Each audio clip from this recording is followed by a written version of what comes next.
Welcome to Comic Construction. Let's check out the build, art, and story of Darwyn Cooke's The Complete Spirit Connoisseur Edition, written and drawn by Darwyn Cooke, who also colors the covers, with inks by J. Bone, interior colors by Dave Stewart, lettering by Jared Fletcher, published by Image Skybound.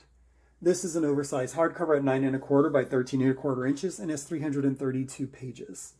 It is a slipcased volume, and the slipcase is 9.5 by 13 9/16 inches. The slipcase is 4-color printing, but no glosses or anything like that on there. The actual book has 4-color printing on the board with a spot gloss on the spirit type treatment.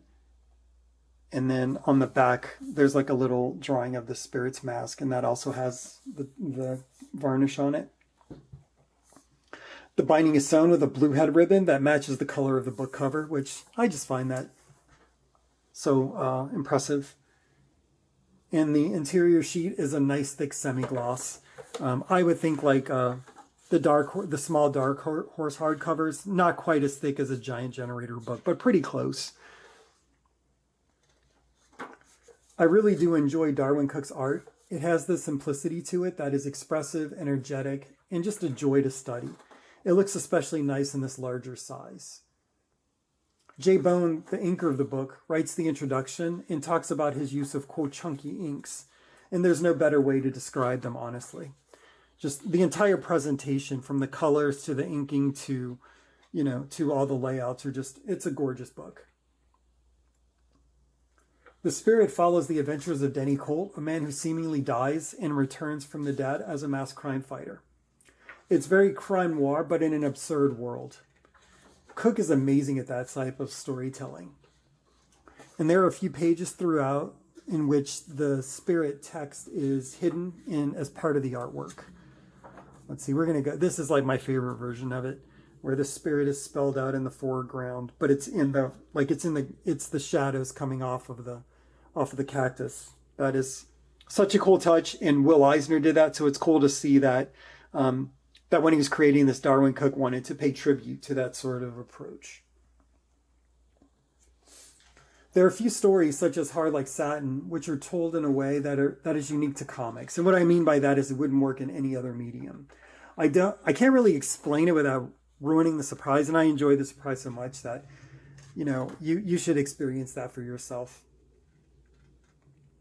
But I really love to see creators putting in that kind of work.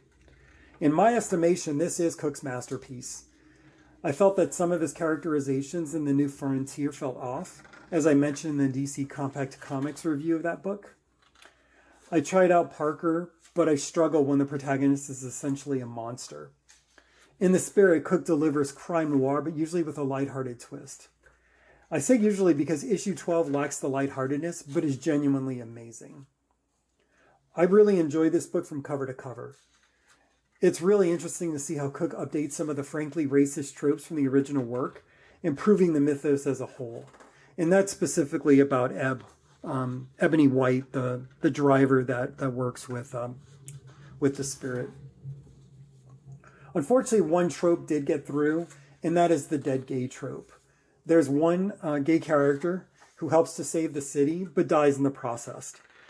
What's kind of disappointing is he's handled really well until that happens. But considering when this was written, like the early 2000s, 2010s, it's a pretty progressive approach to the character's orientation.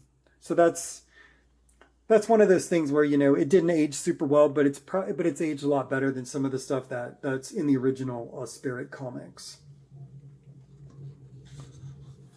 I don't usually touch on the extras, but I feel like I have to in this case.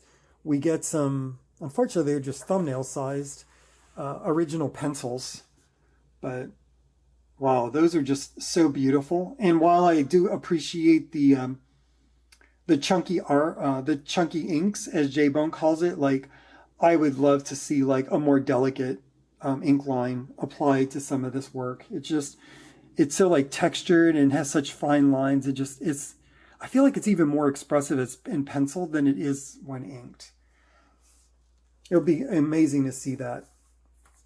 An entire book produced in that style. But if you like classic comic booking, this is a must-buy. Thanks for checking out this video. If you enjoyed it, like, subscribe, and share with a friend.